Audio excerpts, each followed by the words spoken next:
Ya, 2 dari 3 kader yang dipecat oleh Partai Golkar kini sudah bersama kami di Prime Time News. Selamat malam untuk Mas Nusron. Selamat malam, Mas. Malam, Assalamualaikum warahmatullahi wabarakatuh. Waalaikumsalam. Kemudian ada Bang Pumpi Hidayatullah. Selamat malam. Selamat malam. Assalamualaikum warahmatullahi wabarakatuh. Dan Pak J. Kristiadi, analis politik. Selamat malam. Ya, Mas. Selamat malam. Assalamualaikum warahmatullahi wabarakatuh. Waalaikumsalam warahmatullahi wabarakatuh. Dan sebelumnya kami ingin sampaikan sebelum kita mulai dialog ini, kami juga sudah berusaha untuk mengundang dalam forum ini pihak dari DPP Partai Golkar. Kami ingin menanyakan alasan apa yang menjadi alasan utama dan pertimbangan apa sehingga 3 kadernya kemudian dipecat. Dan informasinya ada 1 ketua DPD ya yang dinonaktifkan kalau tidak salah dari Sulawesi Barat begitu ya. Oke, sekarang kita akan mulai dulu ke Bang Pubida dan Mas Nusron.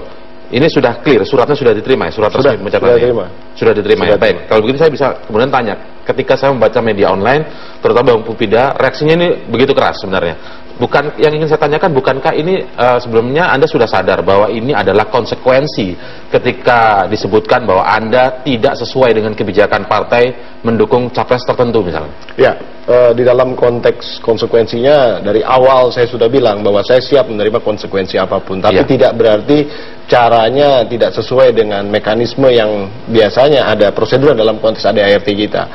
Pertama pasti harus ada teguran, kemudian juga ada mekanisme klarifikasi. Ini saya dari awal sampai sekarang ini tidak pernah terima surat kecuali yang terakhir ini ya, tiba-tiba sudah dipecat. Surat dipecat. Dan bunyinya bukan hampir sama kecuali namanya berbeda dan nomor suratnya berbeda dengan saudara Nusron dan saudara Agus begitu. Jadi saya sendiri juga jadi bingung ini mekanisme partai. Dipecat dari keanggotaan atau dipecat dari keanggotaan? Keanggotaan Partai sebagai Golkar. kader Partai Golkar. Total habis begitu, dan dibilang secara otomatis juga hak-hak politik saya yang didapatkan dari partai itu juga hilang. Kalau saya baca juga di pernyataan di media online yang saya baca sebelumnya ini, mereka mengklaim di sini saya baca Setia Novanto dan Idrus Marham begitu mengatakan bahwa semuanya sudah sesuai prosedur, sudah melalui peringatan, teguran dan ada surat teguran. Ketika teman-teman ini mendapatkan surat, saya langsung cek ke rumah dinas saya, juga kemudian juga rumah pribadi dan kemudian kantor pribadi saya dan kantor saya di mana di DPR.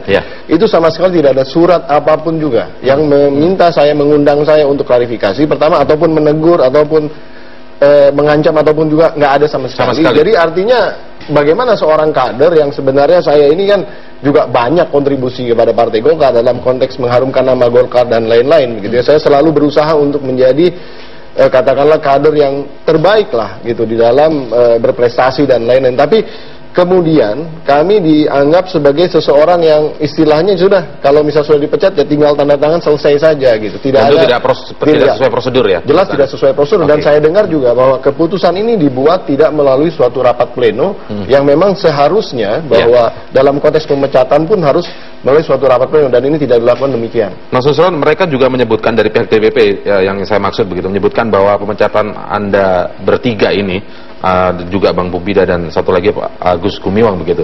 Ini karena memang Anda bertiga ini melanggar ADART partai. Setuju Anda soal alasan mereka ini? Oh, nggak setuju kalau melanggar ADART. Pasal berapa dan bab berapa? Justru yang kita lakukan mendukung Pak Jokowi dan Pak Yusuf Kala ini telah sesuai dengan ADART. Kenapa? Dalam aturan rumah tangga partai jelas-jelas ada ikrar pancabakti. Di dalam ikrar pancabakti itu ada poin bahwa kita diminta untuk setia kawan antar sesama anggota. Saya mau tanya, kalau saya mendukung Pak Jokowi dan Pak Yusuf Kala, di situ ada Pak Yusuf Kala mantan ketua umum Golkar dan anggota Golkar, aktif, mempunyai kontribusi terhadap Golkar. Kami mendukung bentuk setia kawan. Nah, kalau mendukung Prabowo Hatta, ini setia kawan kepada siapa?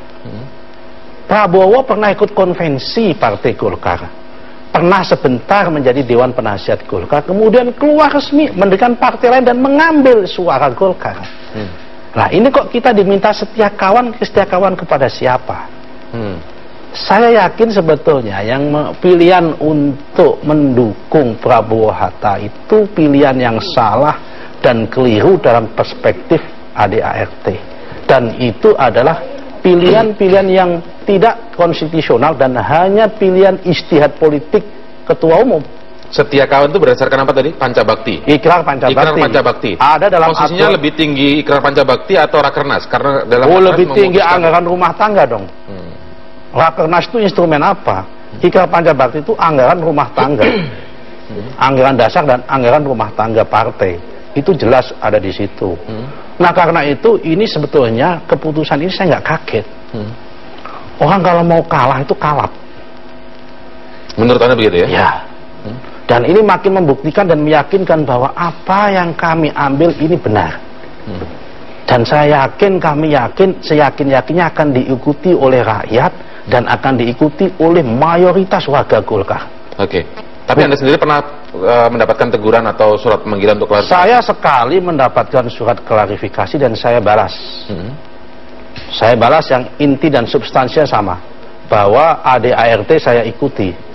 Kalau kemudian saya ditanya ADART pasal berapa, saya jelaskan ini. Saya ingatkan bahwa mendukung kesetiakawan terhadap anggota itu ada dalam aturan rumah tangga. Bukan mendukung kepentingan orang lain. Yang itu justru merugikan partai. Baik, apa analisa dari Pak Haji Kristiadi soal pemecatan 3 kader ini menjelang Pilpres? Apakah karena memang beda pilihan, tidak sesuai kebijakan partai itu memang wajar saja atau seperti apa? Dan perlu kami informasikan juga pemirsa bahwa sampai saat ini tim redaksi kami masih akan berusaha menghubungi pihak dari DPP Partai Golkar terkait pemecatan 3 kader mudanya ini. Tetaplah bersama